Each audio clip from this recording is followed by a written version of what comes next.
आ जाओ भाई। आज हम बात करेंगे इंटेस्टाइन पर, यानी आंत पर। आंत के बारे में बात करेंगे, साथ में क्वेश्चन कहाँ से कैसा बनता है इसके अंदर इंटेस्टाइन में, तो उनके बारे में बात करेंगे। आंत में क्या है कैसा नहीं है। अब तक हम लोग बात कर चुके हैं pharynx, buccal cavity, pharynx, oesophagus, stomach, pancreas और अपने पास क्या बाइल जूस के बारे में, इनके बारे में बात कर चुके हैं। अपना बचा लीवर है और इंटेस्टाइन बची है, अपेंडिक्स बची है। ठीक है, इंटेस्टाइन में बात करना शुरू करते हैं। सबसे पहले देखो इंटेस्टाइन, अगर आपसे ये क्वेश्चन पूछे इंटेस्टाइन यानी आंत की लंबाई कितनी है, अगर ये क्वेश्चन पूछे लेंथ ऑफ इंटेस्टाइन, अगर ये क्वेश्चन पूछता है कि ये बताइए कि लेंथ ऑफ इंटेस्टाइन, तो आपको एक चीज ध्यान रखनी है कि लेंथ ऑफ इंटेस्टाइन है वो 7.5 मीटर है।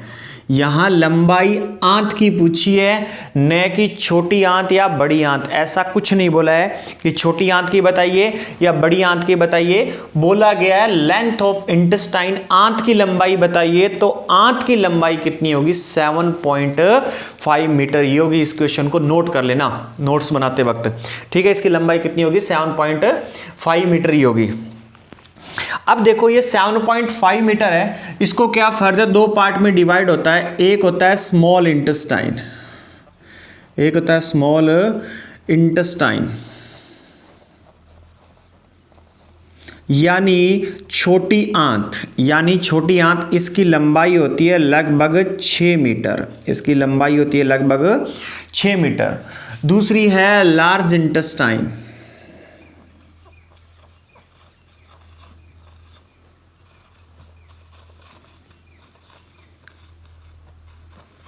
इसकी लंबाई होती है 1.5 मीटर।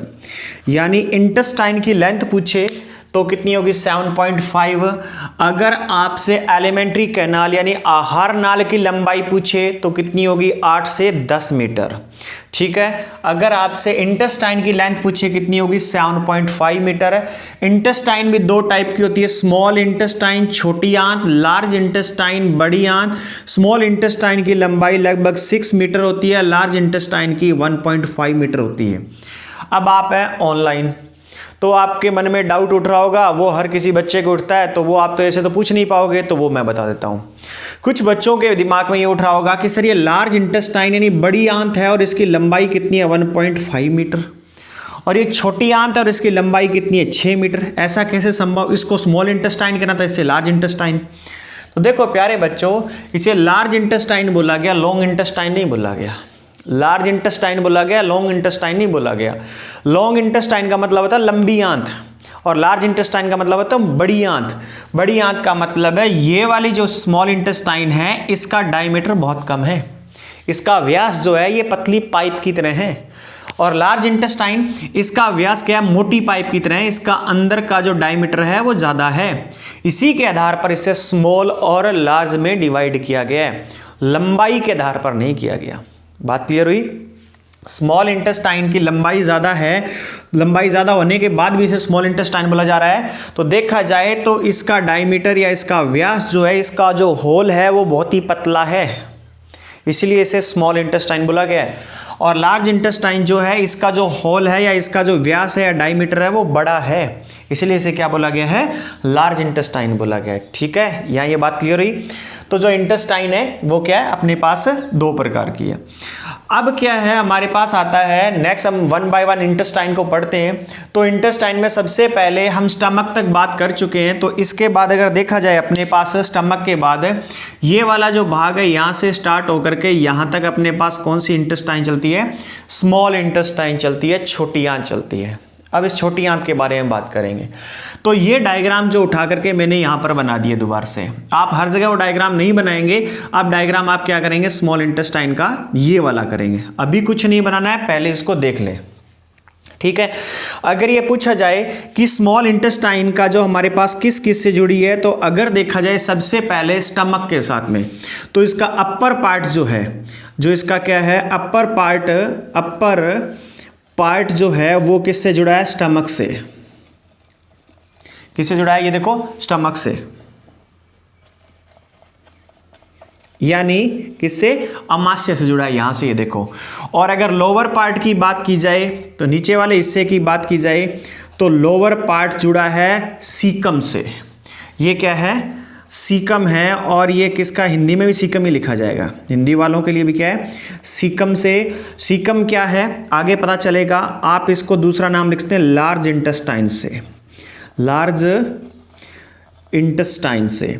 तो स्मॉल इंटेस्टाइन किससे जुड़ी हुई है, अपर पार्ट इसका जुड़ा हुआ है अमाशय से, लोअर पार्ट इसका जुड़ा हुआ है सीकम से या लार्ज इंटेस्टाइन से। सीकम से कैसे, जो ये पार्ट है इसे सीकम कहा जाता है। लार्ज इंटेस्टाइन भी 3 भागों में डिवाइड है, तो ये पार्ट क्या कहलाएगा, सीकम कहलाएगा। अब दूसरा पॉइंट अपने पास क्या है, इसकी लेंथ कितनी है। अगर इसकी लेंथ की बात की जाए तो अप्रोक्सीमेट 6 मीटर इसकी क्या है, लंबाई है। तो छोटी आंत की लंबाई कितनी है, 6 मीटर है। छोटी आंत की लंबाई कितनी है, 6 मीटर है। अब हम बात करें तो ये 3 पार्ट में डिवाइड है। ये इंटेस्टाइन क्या है, 3 पार्ट में डिवाइड है। जो सबसे ऊपर वाला भाग है, ये छोटा सा जो इतना सा भाग है, ये क्या होता है, इसका नाम है ड्यूडेनम। पहले यहां बताता हूं फिर यहां पे लिख के बताऊंगा। जो इसका नाम क्या है, ड्यूडेनम। और इसकी लंबाई होती है लगभग 20 से 25 सेंटीमीटर। कई जगह 25 से 30 सेंटीमीटर भी लिखा होगा, कोई दिक्कत नहीं है। इसकी लंबाई होती है 20 से 25 सेंटीमीटर। ये वाला जो भाग है इसकी लंबाई होती है 20 से 25 सेंटीमीटर। और इसका नाम क्या है, ड्यूडेनम। ड्यूडेनम और हिंदी में से क्या बोलते हैं, ग्रहणी। हिंदी में से क्या बोलते हैं, ग्रहणी। तो अब देखिए इस ड्यूडेनम भाग के साथ में एक तरफ पैनक्रिएटिक डक्ट, कल ही बताया था मैंने, पैनक्रिएटिक डक्ट, पैनक्रियास से जुड़ने वाली जो नलिका होती है, ये क्या है हमारे पास, अग्नाशय नलिका। और एक तरफ पित्त नली क्या है, या नलिका जुड़ी हुई है, किससे जुड़ी हुई है, ड्यूडेनम से। किससे जुड़ी हुई है, ड्यूडेनम से। दूसरा भाग जो इसका है वो है जिजेनम, वो है जिजेनम यानी मध्यांत, यानी मध्यांत। इसका जो क्या है, इसकी लंबाई है 2.4 मीटर। इसकी लंबाई है 2.4 मीटर। ये देखिए इतना जो क्या है, इसकी लंबाई क्या है, 2.4 मीटर। तीसरा इसका जो पार्ट है वो है इलम। इसकी लंबाई है 3.4 मीटर। इसकी लंबाई है 3.4 मीटर। तो अब आपको क्लियर हो चुका है, 3.4 मीटर प्लस में 2.4 मीटर कितना हो गया, 5.8 मीटर या 5.80। उसके अंदर क्या करेंगे, 20 सेंटीमीटर और ऐड करेंगे तो कितनी हो जाएगी, 6 मीटर। तो छोटी आंत की लंबाई 6 मीटर होती है। यह 3 भागों में बटी होती है। जो सबसे पहला वाला भाग होता है उसे कहते हैं ड्यूडेनम, ग्रहणी। इसकी लंबाई 20 से 25 सेंटीमीटर होती है। दूसरा भाग होता है इसका जिजेनम यानी मध्यांत। इसकी लंबाई 2.4 मीटर होती है। तीसरा भाग होता है इसका इलम, जिसकी लंबाई 3.4 मीटर होती है। तो यहां से इतने से क्वेश्चन कैसे बनेगा, इतने से जो पढ़ाया अभी तक इसमें से क्वेश्चन ये बनेगा कि निम्न में से कौन सा छोटी आंत का भाग नहीं है। आपको 4 नाम दे देंगे, ड्यूडेनम, जिजेनम और इलम और सीकम। तो देखो इसके 3 भाग और सीक्वेंस में याद रखने हमें, ये ड्यूडेनम, जिजेनम और इलम और सीकम इसका भाग नहीं है। वो क्या हो जाएगा, आंसर हो जाएगा। यस या नो है ना, या ये क्वेश्चन नोट कर लेना, ये दोबारा से रिपीट करके बात है, ठीक है। या यही क्वेश्चन ऐसे बन सकता है कि जो इनमें से, निम्न में से हमारे पास है, या इनमें से कौन सा छोटी आंत का भाग है, और उसमें आपको ऑप्शन दे रखे होंगे सीकम, कॉलन, रेक्टम और जिजेनम। तो सीकम भी नहीं है, कॉलन भी नहीं गए, और क्या है यहाँ पे, रेक्टम भी नहीं है, तो क्या आएगा, जिजेनम आ जाएगा। तो इनके नाम आपको याद रखने हैं। अब हम बात कर रहे हैं 1 बाय 1 बात करें ड्यूडेनम की। फिर से यहाँ पे क्या कर रहे हैं, हम थोड़े से नोट्स बना लेते हैं। ड्यूडेनम, अगर ड्यूडेनम की बात की जाए तो सबसे पहला पॉइंट जो इसके लिए है, इसकी जो शेप होती है, जो ये क्या है, शेप यू शेप का होता है या सी शेप का होता है। इसकी जो शेप होती है वो क्या है, यू आकार का। ये किस आकार का होता है, यू आकार का। अब यहाँ तो बना नहीं सकते, अगर आप एनसीईआरटी में डायग्राम देखेंगे या गूगल पे देखेंगे तो आपको क्या, ये इस प्रकार से यू शेप में मिलेगा। अब इतना बहुत खतरनाक तरीके से तो यहाँ पर क्या है, हम लोग डिजाइन कर नहीं सकते। तो ये क्या होगा, इस प्रकार से यू शेप का होता है। कैसा होता है, यू शेप का। बहुत बहुत बार क्वेश्चन आता है ड्यूडेनम किस आकार का होता है, तो किस आकार का है ये नलिका, यू शेप की है। दूसरा पॉइंट, ड्यूडेनम के अंदर अगर हम देखें तो इसकी लेंथ कितनी है, अगर इसकी लेंथ की बात की जाए तो इसकी लेंथ होती है 20 से 25 सेंटीमीटर, 20 से 25 सेंटीमीटर होती है। दूसरा पॉइंट आप क्या लिखेंगे, इसकी लंबाई कितनी ड्यूडेनम की, 20 से 25 सेंटीमीटर। तीसरा पॉइंट आप इसके अंदर लिखेंगे कि pancreatic duct, pancreatic and bile duct connected. ये देखो पैनक्रिएटिक डक्ट मतलब अग्नाशय नलिका और पित्त नलिका इसके साथ क्या है, जुड़ी होती है। बहुत बार ये क्वेश्चन आता है छोटी आंत के किस भाग के साथ पैनक्रिएटिक डक्ट जुड़ी होती है या फिर बाइल डक्ट जुड़ी होती है, तो किसके साथ है, ड्यूडेनम के साथ जुड़ी होती है।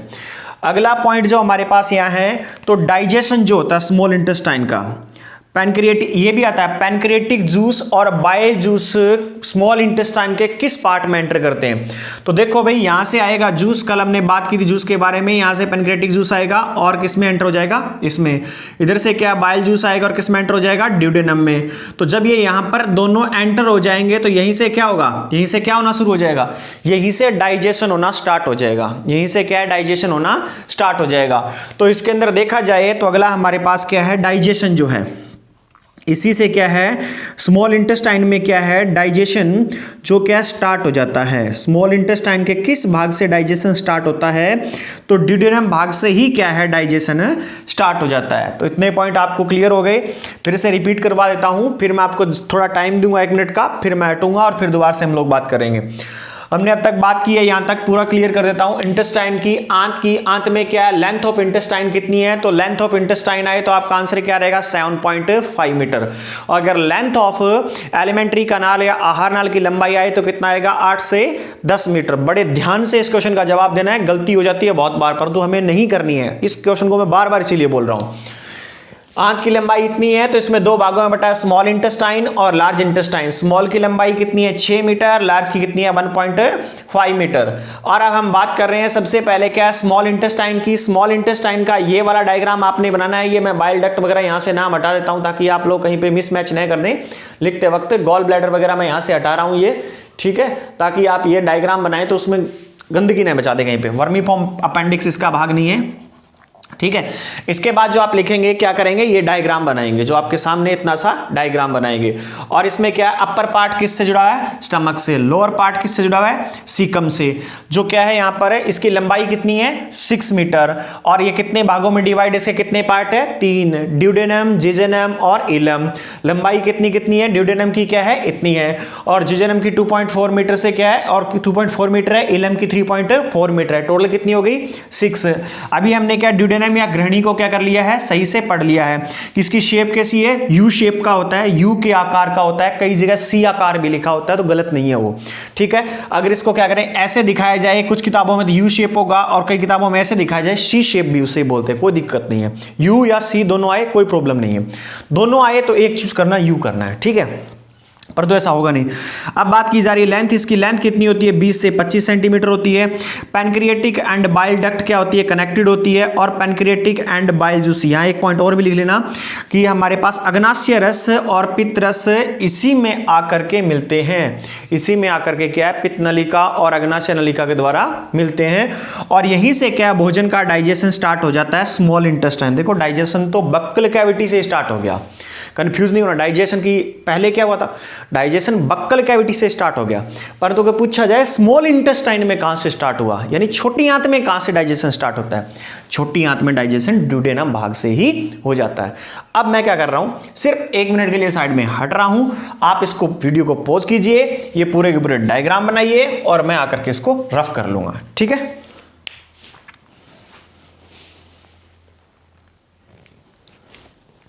आज अब बात कर रहे हैं हम लोग दूसरे पार्ट को लेके बात करते हैं। तो जहाँ क्या है ये वाला भाग खत्म होता है, ड्यूडेनम जहाँ से खत्म होता है, नोट्स बना लिए होंगे आपने, ड्यूडेनम जहाँ से खत्म होता है वहाँ से लेकर के लगभग यहाँ तक इस पार्ट तक क्या होता है, ये जिजेनम चलता है। कौन सा? जिजेनम मध्यांश जो है इसमें। तो सबसे पहले अगर हम देखें तो यह है क्या है, अगर ड्यूडेनम में एक पॉइंट और लिख लेना, अभी लिख लो ड्यूडेनम में कि स्मॉल इंटेस्टाइन का सबसे स्मॉलेस्ट पार्ट है। स्मॉल इंटेस्टाइन का क्या है? सबसे स्मॉलेस्ट पार्ट है, सबसे छोटा पार्ट है। अब हम बात क्या करें, अगर जिजेनम की बात करते हैं तो सबसे पहले इसकी बात करते हैं लेंथ की। सबसे पहले हम इसकी बात करें, लिखेंगे तो क्या है, इसकी लेंथ कितनी है? 2.4 मीटर है, 2.4 मीटर है। और दूसरा पॉइंट क्या है इसके अंदर है, अब्जॉर्प्शन भी स्टार्ट हो जाता है। क्या? लिटिल क्वांटिटी में या बहुत कम मात्रा में क्या है, अब्जॉर्प्शन। अब्जॉर्प्शन यानी अवशोषण भी होता है, यानी क्या है, अवशोषण भी होना शुरू हो जाता है। अब हमारे पास अगला पॉइंट जो आता है वो आता है इलम। ये मोस्ट इंपॉर्टेंट पॉइंट है। अब इसके अंदर क्या है, जो इलम भाग है इसके अंदर विलाई नामक स्ट्रक्चर पाई जाती है। फिंगर लाइक स्ट्रक्चर बोला जाता है, जैसे हिंदी में दीर्घरोम बोला जाता है। हिंदी में क्या बोला जाता है उसे? दीर्घरोम। इस प्रकार से क्या है ये फिंगर लाइक स्ट्रक्चर। अगर आपको समझ नहीं आया तो कोई दिक्कत नहीं है, मैं एक ही मिनट में ये बना लेना, आप लोग इसको सुंदर सुंदर बना लेना भाई, ठीक है। इलम में क्या है, विलाई पाई जाते हैं। क्या है? फिंगर लाइक स्ट्रक्चर पाई जाती है। फिंगर लाइक स्ट्रक्चर जो क्या है पाई जाती है, फिंगर लाइक स्ट्रक्चर है, फिंगर लाइक स्ट्रक्चर पाई जाती है। इसे बोला गया था विलाई, लिखिए फिंगर लाइक स्ट्रक्चर, उसको शॉर्ट फॉर्म बोलते हैं, वो दूसरा नाम बोलते हैं। एक्चुअल में केस में विलाई पाई जाती है, इसे हिंदी में बोलते हैं दीर्घरोम। इसे हिंदी में बोलते हैं दीर्घरोम पाए जाते हैं। और इसे क्या दूसरा नाम बोलते हैं? Finger like structure. Finger like structure. अब मैं ये बात समझाता हूँ पहले तो, और ये क्यों जरूरी है ये चीज़ भी बताता हूँ। फिंगर लाइक स्ट्रक्चर, ये देखो क्या उंगलियाँ हैं, उंगलियों में कैसे ऊपर जाके नीचे आना, ऊपर जाके नीचे आना, ऊपर जाके नीचे आना, ऊपर जाके नीचे आना। तो इसके क्या है, मेरे पास कोई एग्जांपल नहीं है दिखाने के लिए, नहीं है, पेपर नहीं है, ठीक है। इसमें क्या है, ये फिंगर लाइक स्ट्रक्चर से होगा क्या, जब क्या होता है फिंगर लाइक स्ट्रक्चर पाया जाता है, यानी दीर्घरोम पाई थी। बताऊंगा अभी, कुछ भी हो जाए फिंगर लाइक स्ट्रक्चर बना के बताऊंगा, वरना ना पता है क्या कन्फ्यूजन हो जाती है सबसे बड़ी बच्चे को, ये फिंगर लाइक क्या है। और अपने इस कन्फ्यूजन दूर करने का काम ही अपना यही है। ये उंगलियां दिखी कैसे, फिंगर, ये क्या फिंगर है। तो देखो अगर देखोगे तो आपको ये वाला हिस्से भी क्या, देखो ये वाला उठा हुआ नजर आ रहा है, ये वाला उठा हुआ नजर आ रहा है, उंगलियों की तरह तो नजर आ रहा है। ये भी कैसे, जैसे हमारे हाथों की उंगलियां वैसे तो आ रहा है। ये देखो क्या है, ऊपर उठा हुआ नीचे उठा, इसे बोलते हैं फिंगर लाइक स्ट्रक्चर। तो होता क्या है, छोटी आंत में इस प्रकार के स्ट्रक्चर बने होते हैं। ये अब ये हेल्पफुल किस लिए जी, अब इसकी लंबाई कितनी सी है, इसकी आपको लंबाई कितनी सी नजर आ रही है, इतना का लंबा है, कितना लंबा है, इतनी सी लंबाई है। बहुत सारा लंबा देखें तो बहुत ज़्यादा लंबा होगा। अब इस फिंगर लाइक स्ट्रक्चर में होता क्या है, जब आंत में भोजन जाता है तो ये फिंगर लाइक स्ट्रक्चर की वजह से ये क्या है, इसका आकार बढ़ जाता है। आकार कहना गलत होगा, कहने का मतलब इसका क्षेत्रफल बढ़ जाता है। कौन सा, पृष्ठीय क्षेत्रफल बढ़ जाता है। अब देखो पहले तो एक इतनी सी जगह में भोजन का अवशोषण होना था, अब भोजन के अवशोषण के लिए इतनी ज़्यादा जगह मिल चुकी है। तो अब इतना सारी जगह मिल चुकी है पहले के कंपैरिजन में, तो अब हुआ क्या, अवशोषण या अब्जॉर्प्शन क्या होगा, ज़्यादा होगा। अवशोषण या अब्जॉर्प्शन क्या होगा, ज़्यादा होगा। तो इसीलिए क्या इसके अंदर फिंगर लाइक स्ट्रक्चर पाई जाती है। तो ये फिंगर लाइक स्ट्रक्चर है। जब क्या होता है, भोजन इसके अंदर आता है तो ये फिंगर लाइक स्ट्रक्चर ये क्या है, इस प्रकार से फैल जाएगी और आंत का क्या है, साइज बड़ा हो जाता है। अब ऐसा कैसे, देखो हमने दबा के पेल के खाना खाया, ठीक है, तो हमारा पेट क्या है, फूल जाता है। तो कारण किस लिए फूल जाता है, अगर फिक्स होती है आंत तो फट जाना चाहिए था, पेट फूलना नहीं चाहिए था, बस यहां तक फुल हो जाना चाहिए। फिर भी क्या इतना फूल जाता है, एक्स्ट्रा फूल जाता है। और जब खाली होता है सिकुड़ जाता है। कारण क्या है, जब क्या है ये अपना साइज, इसमें क्या भोजन ज्यादा आएगा तो अपना साइज बढ़ा लेगी और कम होगा तो कम कर लेगी। तो यानी ये क्वेश्चन बहुत बार आया और बहुत बार पूछा है कि विलाई कहां पाई जाती है या दीर्घरोम कहां पाई जाती है, तो इलम भाग में, छोटी आंत के इलम भाग में पाई जाती है। और इनका दूसरा नाम क्या है? फिंगर लाइक स्ट्रक्चर, यानी उंगली के आकार की आकृति, उंगलियों के आकार की आकृति भी कहा जाता है। इससे होगा क्या? इससे क्या होता है? स्मॉल इंटेस्टाइन, इससे क्या होता है? स्मॉल इंटेस्टाइन जो है उसका आकार लगभग 30 से 40% इंक्रीज हो जाता है। 30 से 40% इंक्रीज हो जाता है। 30 से 40% क्या होता है? इंक्रीज। किसकी वजह से? विलाई की वजह से। और कौन से भाग में पाई जाती है? इलम में। किस में? स्मॉल इंटेस्टाइन में, छोटी आंत में। इससे होगा क्या? स्मॉल इंटेस्टाइन का जो क्या है एरिया, जो स्मॉल इंटेस्टाइन का जो एरिया है या क्षेत्रफल है वो क्या 30 से 40% इंक्रीज हो जाता है।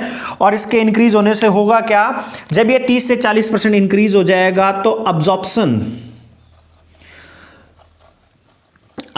यानी अवशोषण भी क्या हो जाएगा? बढ़ जाएगा। और अवशोषण भी क्या हो जाएगा? इजीली हो जाएगा। इजीली क्या हो जाएगा? अवशोषण हो जाएगा। आसानी से क्या हो जाएगा? आसानी से अवशोषण होना हो जाएगा, या अवशोषण की जो है रफ्तार बढ़ जाएगी। और तीसरा पॉइंट इसके अंदर अपने पास ये है कि इलम भाग के अंदर, छोटी आंत के इलम भाग के अंदर लगभग 99% भोजन डाइजेस्ट एंड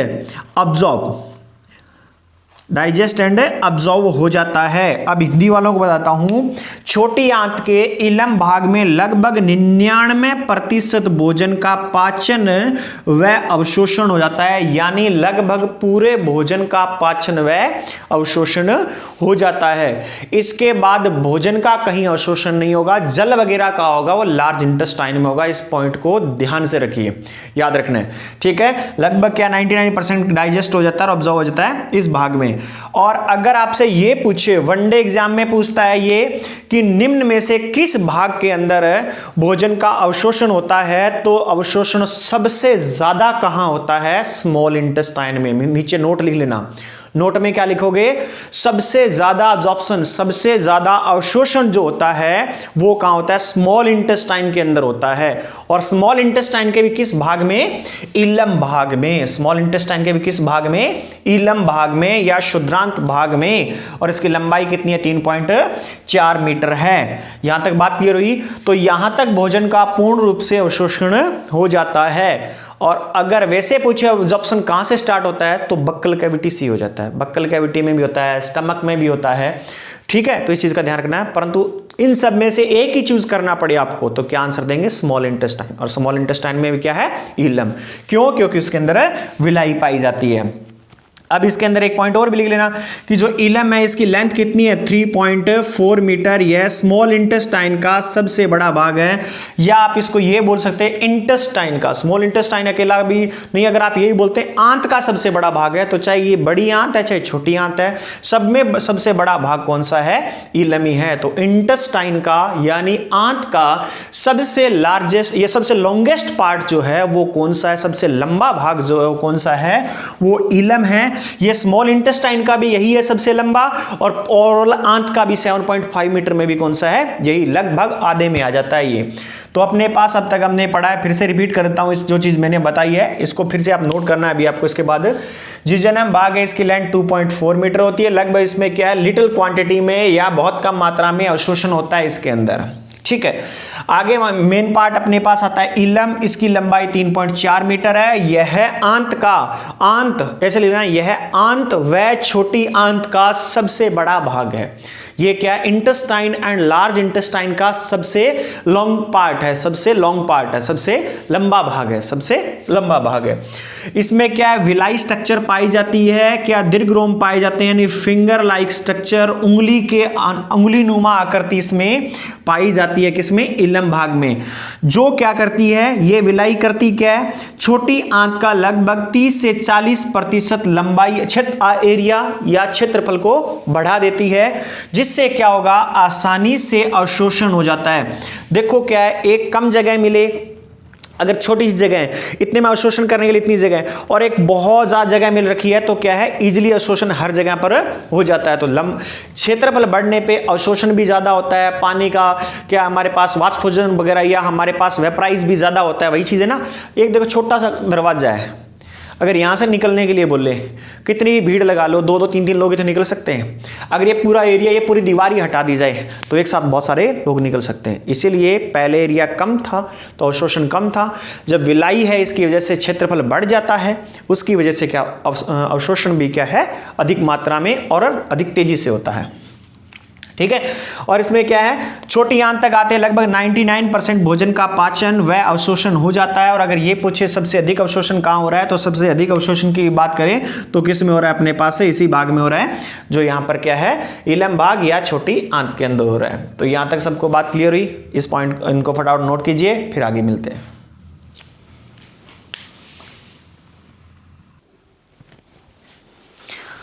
अब देखो क्या देखना है, यहां लिखा है छोटी आंत में भोजन का पाचन कैसे होता है, उस पर बात करेंगे।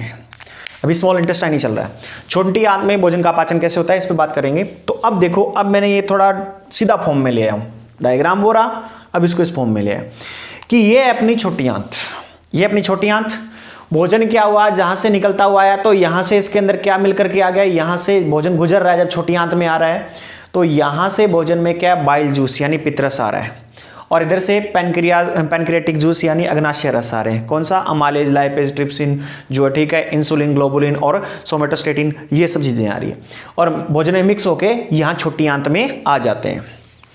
अब जैसे छोटी आंत के अंदर है बाइल जूस आ जाता है, तो बाइल जूस का नेचर कैसा था भाई, लाइट एल्कलाइन। कैसा नेचर था इसका, लाइट एल्कलाइन, याद है ना, लाइट एल्कलाइन था, यानी हल्का क्षारीय था। यानी कितना था हमने 7.5 to 8.5 क्या है इसका, हमने पीएच मान देखा था। ये इसके अंदर बाइल जूस आ गया, यहां भोजन पड़ा है, बाइल जूस भी आ गया, और उधर से क्या, ये हमारे पास आ गया अग्नाशय रस। अग्नाशय रस में हमने कल 3 प्रकार के एंजाइम पढ़े थे, एक था ट्रिप्सिनोजेन,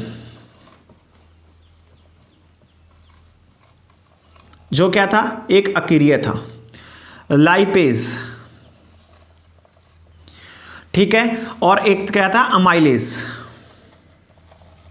मैंने कहा था इनका नाम दोबारा आएगा, तो आ चुका है, कल भी बताया था। अब क्या है, अग्नाशय रस से 3 प्रकार के, इसको शॉर्ट फॉर्म पता है कैसे लिखते हैं, ALT ऑल्ट, कंप्यूटर में नहीं होता ALT ऑल्ट दबाओ, ऑल्ट कंट्रोल, इस प्रकार, तो ऑल्ट, अमाइलेज, लाइपेज, ट्रिप्सिन, याद आसानी से एक्सप्लेन। अब देखो क्या है, यहां पर आया अग्नाशय रस से ALT आया, इसके अंदर आ गया ALT, भोजन यहां पहले से पड़ा था, पित्तरस भी आया, तो ये बाइल जूस है, इसने आके इसका नेचर कैसा कर दिया, तो स्मॉल इंटेस्टाइन का नेचर कैसा कर दिया, एल्कलाइन यानी क्षारीय। कैसा नेचर कर दिया, क्षारीय माहौल बना दिया। तो ट्रिप्सिनोजेन जो क्या एक इनएक्टिव या अनएक्टिव या अक्रिय एंजाइम था, जैसे ही क्या क्षारीय माहौल में आता है, जैसे अल्कलाइन नेचर में आता है, तो ये किस में कन्वर्ट हो जाएगा, ये क्या होगा, जैसे ही ये किस में एंट्री मारता है, यहां पर लिख देता हूं मैं यहां पे बेस, जैसे ही क्या है बेस में या क्षारीय माहौल में एंट्री मारता है, तो इनएक्टिव से क्या है एक्टिव हो जाता है, और क्या बनता है, ट्रिप्सिन। क्या बन जाता है, ट्रिप्सिन। क्या बन जाता है, ट्रिप्सिन। और इसका काम क्या है, इसका ट्रिप्सिन का काम क्या है, प्रोटीन का पाचन करना। चलो इससे पहले एक चीज और सुनो, हमने एक बात पढ़ी थी, इमल्सिफिकेशन ऑफ फैट, यहां पढ़ा था इमल्सिफिकेशन ऑफ फैट। ये अग्नाशय रस है, ये बाइल जूस है, ये छोटी आंत है। दोबारा से सुनना, अग्नाशय रस है, बाइल जूस है, छोटी आंत है। कुछ नहीं, यहां भोजन पड़ा है, सबसे पहले जो यहां भोजन पड़ा है ना, उसमें मिक्स हुआ आकर के बाइल जूस, मिक्स हुआ आकर के बाइल जूस, और इसने कर दिया इमल्सिफिकेशन ऑफ फैट, यानी वसा का पाइसीकरण कर दिया, यानी छोटे छोटे टुकड़ों में तोड़ दिया भोजन को। भोजन को क्या कर दिया, छोटे छोटे टुकड़ों में तोड़ दिया। क्या कर दिया, इमल्सिफिकेशन ऑफ फैट। इसको मैं क्या नाम दूं यहां पे, वसा का पाइसीकरण या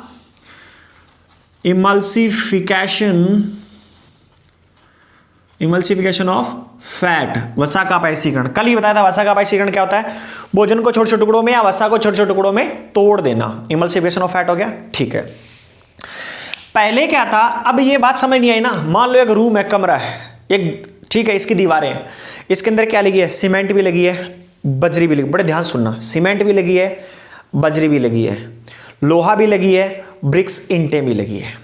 अब मैं ये बोलूँ एक काम करो भाई, एक काम करो, जिस चीज़ को ईंट ले जाने का मन कर रहा है ईंट ले जाओ, और जिस चीज़ का मन क्या कर रहा है बजरी ले जाने का बजरी ले जाओ, जिस चीज़ का मन कर रहा है सरिया ले जाने का सरिया ले जाओ। क्या खड़ी दीवार से ले जाओगे? नहीं। क्या बोलोगे? सर पहले इसको तोड़ तो दो, पहले इसको क्या करो, तोड़ तो दो। तो यानी मैं इस दीवार का इमल्सिफिकेशन कर दूंगा, तोड़ दूंगा बुरी तरह। उसमें क्या सरिया अलग पड़ा मिल जाएगा आपको, ईंट अलग पड़ी मिल जाएगी, बजरी अलग पड़ी मिल जाएगी। तो जिसको मान लो आप में से किसी को क्या है उसमें से आयरन या सरिये की जरूरत है या फिर बजरी की जरूरत है, ठीक है, कंकर पत्थर की जरूरत है, वो कंकर पत्थर उठा लेगा। जिसको ब्रिक ईंट की जरूरत है वो अपनी ईंट उठा के ले जाएगा। जिसको मिट्टी की जरूरत है वो मिट्टी उठा के ले जाएगा। जिसको आयरन या लोहे के सरिये वगैरह की जरूरत है सरिया उठा के ले जाएगा। ऐसा ही तो करेंगे, ऐसा ही होगा, ठीक है। अब आ जाओ इसमें, भोजन में पितरस आया, इसने भोजन को तोड़ दिया, इमल्सिफिकेशन ऑफ फैट कर दिया, वसा का पाइसीकरण कर दिया। जैसे ही वसा का पाइसीकरण कर दिया, अब चीजें दूर तक टूटी पड़ी है, इस प्रकार से क्या टूटा पड़ा है। तो अब क्या है, सबसे पहले ट्रिप्सिनोजन आया। ट्रिप्सिनोजन खड़ा हुआ ऐसे नजर मार रहा है कि प्रोटीन कहाँ है। इसमें एंट्री मारी और ट्रिप्सिनोजन पहले सुस्त था, जैसे ही अल्कलाइन नेचर में आया जग गया एकदम से, और फिर वो देख रहा है अरे प्रोटीन का, जहां जहां उसे प्रोटीन मिल रहा है उसको पचा के क्या डाइजेस्ट कर दे रहा है, उसको उठा करके क्या करता है डाइजेस्ट कर दे रहा है, उसे क्या पचा दे रहा है, उसे क्या कर दे रहा है पचा दे रहा है। तो ट्रिप्सिनोजन का क्या है, आफ्टर इमल्सिफिकेशन ऑफ फैट, और इसमें क्या एंट्री मारने पर, ये बेस नेचर में आने पर क्या कैसे क्षारीय प्रभाव में, क्षारीय नेचर के प्रभाव में आने पर ट्रिप्सिन बन जाता है। और किसका पाचन करता है, किसका डाइजेशन करता है, प्रोटीन का। अब ट्रिप्सिनोजन को ऐसे लिख लेना, ट्रिप्सिनोजन अग्नाशय रस में मिक्स होता है। जैसे ही वह क्या छोटी आंत में एंट्री करता है या क्या है उसके अंदर आता है, तो अम्ल क्या क्षारीय प्रभाव में ट्रिप्सिनोजन से क्या ट्रिप्सिन में कन्वर्ट हो जाता है और प्रोटीन का पाचन कर देता है। अब क्या वसा पूरी तरह या पूरा भोजन टूट रखा है। अब लाइपेज, लाइपेज का काम क्या है, लाइपेज का काम क्या है, लिपिड्स क्या है, फैट यानी वसा का पाचन करना, किसमें, फैटी एसिड या ग्लिसरॉल में कन्वर्ट कर देगा। और बचा अपने पास अमाइलेज। अमाइलेज का काम क्या है, अमाइलेज का काम है स्टार्च या कार्बोहाइड्रेट को डाइजेस्ट करना। स्टार्टिंग में 30% ही हुआ था, बाकी बचा हुआ आगे आ रहा था। तो आगे आने पे इसका कौन कर रहा है, स्मॉल इंटेस्टाइन में आकर के अमाइलेज इसको क्या कर दे रहा है, डाइजेस्ट कर दे रहा है। स्टार्टिंग में किसने किया था, टाइलिन ने, उसे भी क्या बोला जाता है, स्लाइवा अमाइलेज भी कहा था टाइलिन को, ठीक है। तो ये होता है इमल्सिफिकेशन ऑफ फैट के साथ डाइजेशन, छोटी आंत में भोजन का पाचन कैसे। फिर रिपीट कर देता हूं, हो सकता है कन्फ्यूजन हो गई हो थोड़ी बहुत, फिर भी इसके बाद अगर ना समझ आए तो एक बार वीडियो को पीछे करके देख लेना। छोटी आंत में भोजन आ गया, पितरस उसमें मिल रखा है। पितरस ने काम क्या किया, भोजन को या फैट को छोटे छोटे टुकड़ों में तोड़ दिया, इस प्रकार उसे क्या बोलते हैं, इमल्सिफिकेशन ऑफ फैट। कल भी बाइल जूस में भी लिखा था कि इमल्सिफिकेशन ऑफ फैट किसे कहते हैं, यही बात थी। वो छोटे छोटे टुकड़ों में तोड़ दिया, टूटने के बाद में दूर दूर हो चुका है पूरा का पूरा। इधर से अग्नाशय रंध्र से क्या है, ट्रिप्सिनोजन, लाइपेज, अमाइलेज आते हैं। ट्रिप्सिनोजन एक क्या अक्रिय एंजाइम है, जैसे इस नेचर में आता है, बेसिक नेचर में, क्षारीय नेचर के प्रभाव में आता है तो एक्टिव होकर ट्रिप्सिन बन जाता है। किसका डाइजेशन करता है, प्रोटीन का। लाइपेज किसका करता है, फैट का। अमाइलेज किसका करता है, कार्बोहाइड्रेट्स का। इन चीजों को नोट कर लेना, इसको नोट करना, आगे हम बाद में करते, नेक्स्ट हम करते हैं लार्ज इंटेस्टाइन।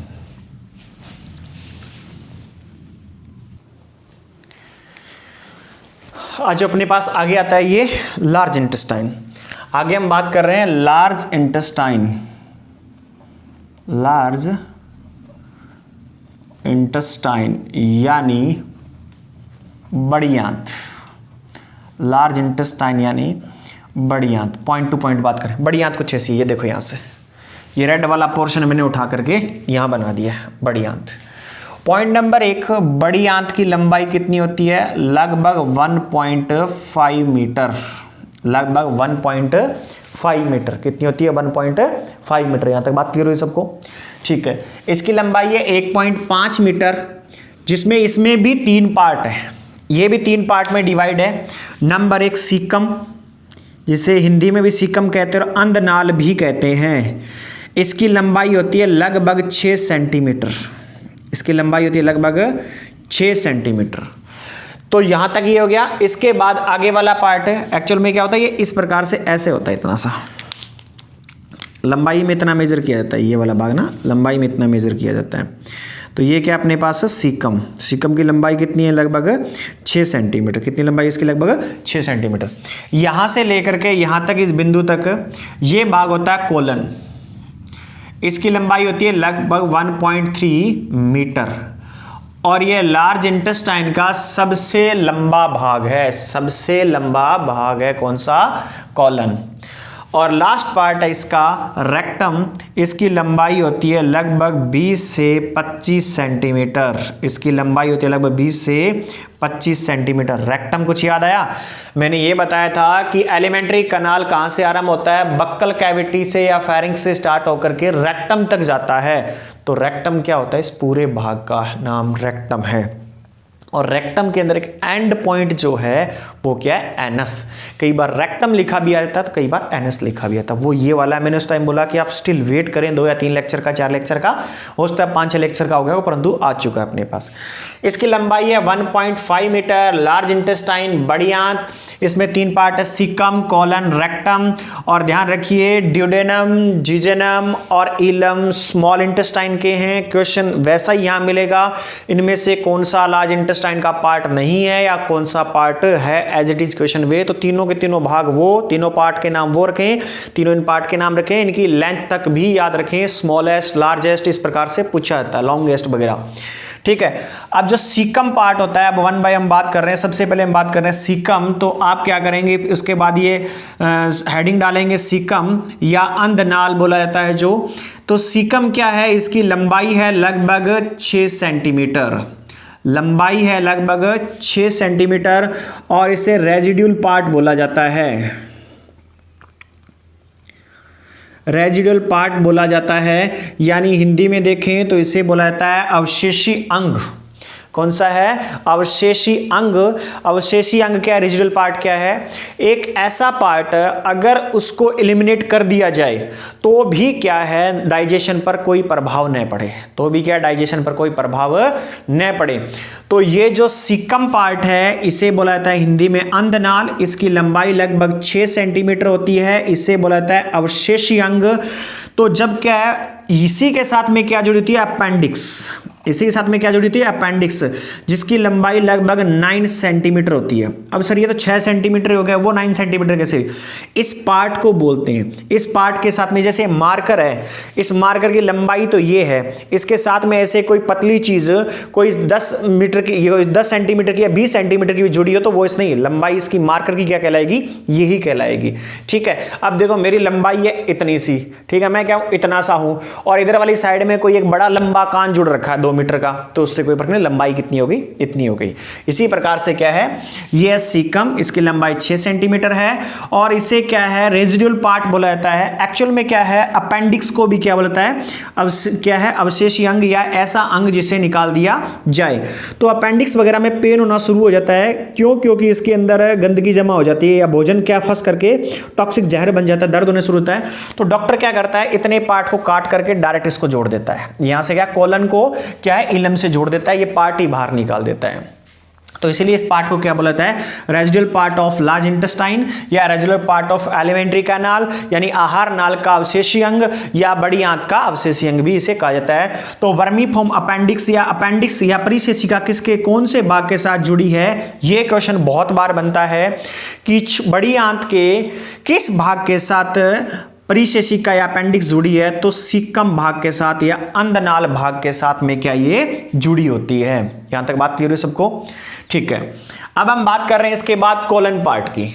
जो एक कोलन भाग है, मैं यही लिखता हूं इसके अंदर पॉइंट, जो कोलन भाग है ये क्या है, यहां पर लॉन्गेस्ट पार्ट है। कौन सा है, सबसे लंबा भाग है लार्ज इंटेस्टाइन का। लार्ज इंटेस्टाइन का क्या, सबसे लंबे वाला भाग है। यहां तक बात क्लियर होगी?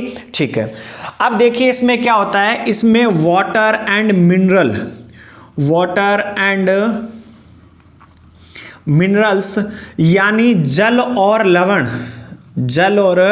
लवण का क्या होता है, यहां पे एक तो स्टोर होते हैं एंड क्या होता है, अब्जॉर्प्शन होता है, और क्या होता है, अब्जॉर्प्शन होता है। अब मैं हिंदी में बताता हूं। बड़ी आंत के कोलन भाग के अंदर जल और लवणों का क्या है, एक तो वहां पे एकत्रित होते हैं, इकट्ठे होते हैं या स्टोर होते हैं, और साथ के साथ अवशोषण भी होता है। तो अगर ये पूछा जाए मिनरल्स किस पार्ट से ऑब्जर्व किए जाते हैं, तो लार्ज इंटेस्टाइन से, और उसके भी कौन से पार्ट से, कोलन से, जो क्या सबसे लंबा पार्ट है। उसकी लंबाई कितनी है, कोलन लिख के हेडिंग लिखोगे ना तब क्या लिखेंगे, कोलन की लंबाई 1.3 मीटर है। यह सबसे लंबा भाग है बड़ी आंत का। इसका कार्य है जल और लवणों को क्या करना, एकत्रित करना, इकट्ठा करके रखना और उन्हें क्या, उनका अवशोषण करना। जिस प्रकार से हमने देखा ना कि भोजन का अवशोषण कहां से हो रहा है, स्मॉल इंटेस्टाइन से है, ठीक है। यहां से किसका डाइजेशन स्टार्ट हो रहा है हमारे पास, उसी प्रकार इसमें काम क्या है, पानी यहां स्टोर रहता है। इस पार्ट में क्या रहता है, पानी स्टोर रहता है, और लवण मिनरल्स वगैरह, मिनरल्स में कैसे है, अगर हम बात करें सॉल्ट की, कैल्शियम की, ठीक है, ये सब चीजें जो क्या है, फॉस्फोरस, पोटेशियम, ठीक है, ये सब चीजें क्या रहती है, पानी के अंदर ही जो होती है या भोजन के अंदर होती है, वो क्या रहती है, यहां पर स्टोर रहती है। और उनका अवशोषण भी कहां से होता है, वो अब्जॉर्ब भी कहां से होती है, कोलन भाग से ही होती है। और एक चीज और ध्यान रखिए, नोट लिख लेना कि ई कोली नामक बैक्टीरिया, ई कोली नामक बैक्टीरिया कोलन भाग में ही पाया जाता है। अब इसको सिर्फ होल्ड रखो, ई कोली बैक्टीरिया क्या है, क्या काम आता है, क्या नहीं। वैसे तो ये प्रोटीन को तोड़ने के काम भी आता है, ठीक है, तो क्या है, और अगर हम देखें डीएनए रिकॉम्बिनेट करने के काम भी आता है, ये कई जगह काम आता है, आगे बात करेंगे। सिर्फ हमें इतना होना चाहिए कि ई कोली बैक्टीरिया कहां पाया जाता है, बड़ी आंत में।